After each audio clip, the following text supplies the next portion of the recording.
पवार ने क्या कहा है?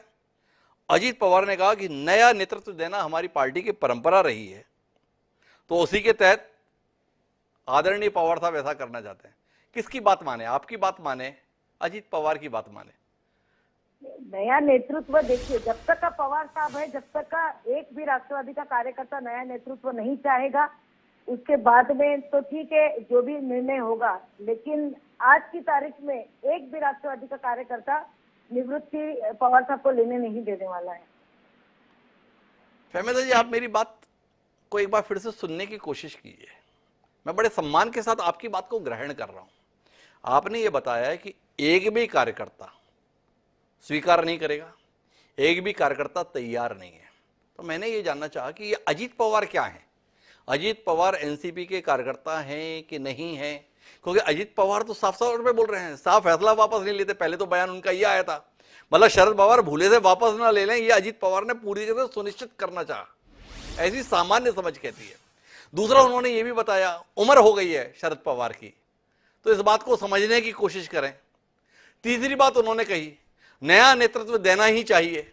अब ये तीन तीन बातें आपकी पार्टी के बड़े नेता रहे माननीय अजीत पवार ने कहा है, तो उनको क्या समझे? आप तो कह रही है एक कार्यकर्ता नहीं चाहता, तो अजीत पवार को क्या समझे? दीपक विजयवर्गीय जी की पार्टी के व्यक्ति हैं या किसी और पार्टी के व्यक्ति हैं? थोड़ा समझाइए ना आप। दादा जो है वो हमारी पार्टी से है, और दादा दादा जो है पवार साहब के भतीजे भी हैं, पवार फैमिली से ही है। जब पवार साहब ने उनके जो बुक का विमोचन के टाइम पे 1960 से ये जो बात शुरू की उन्होंने 1 मई की, तो किसी को भी ये पता नहीं था कि साहब अध्यक्ष पद के राजीनामे की भी बात करेंगे जी।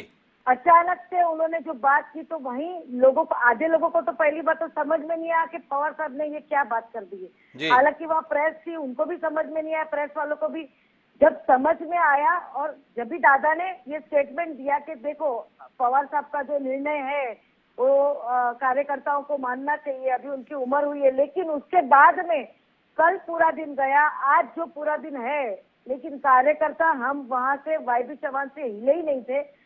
पवार साहब को आराम करने के लिए जब जाने के लिए कहा तो भी कार्यकर्ता जाने को तैयार नहीं थे। इसके बाद में पवार साहब ने खुद कहा कि मुझे 2 से 3 दिन का वक्त दीजिए, मैं सोच के वापस से कुछ न कुछ निर्णय करता हूँ।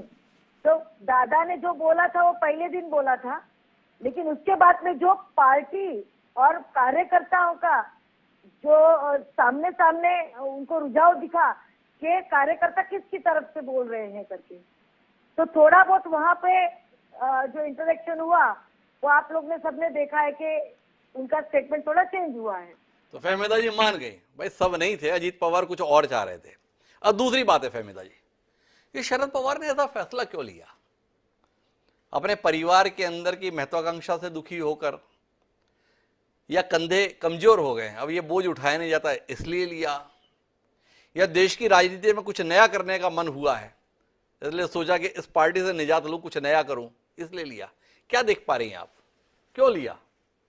देखिए, पवार साहब को हमेशा से चाणक्य बोला गया, गेम चेंजर बोला गया है जी। अभी उन्होंने जो ये लिया है, मुझे नहीं लगता कि पवार फैमिली के अंदर का कुछ बात चल रही है, क्योंकि उसके लिए तो पवार साहब सक्षम है। जो इंसान महाराष्ट्र में चाणक्य का जो दर्जा निभा सकता है वो अपने फैमिली में तो कर ही सकता है।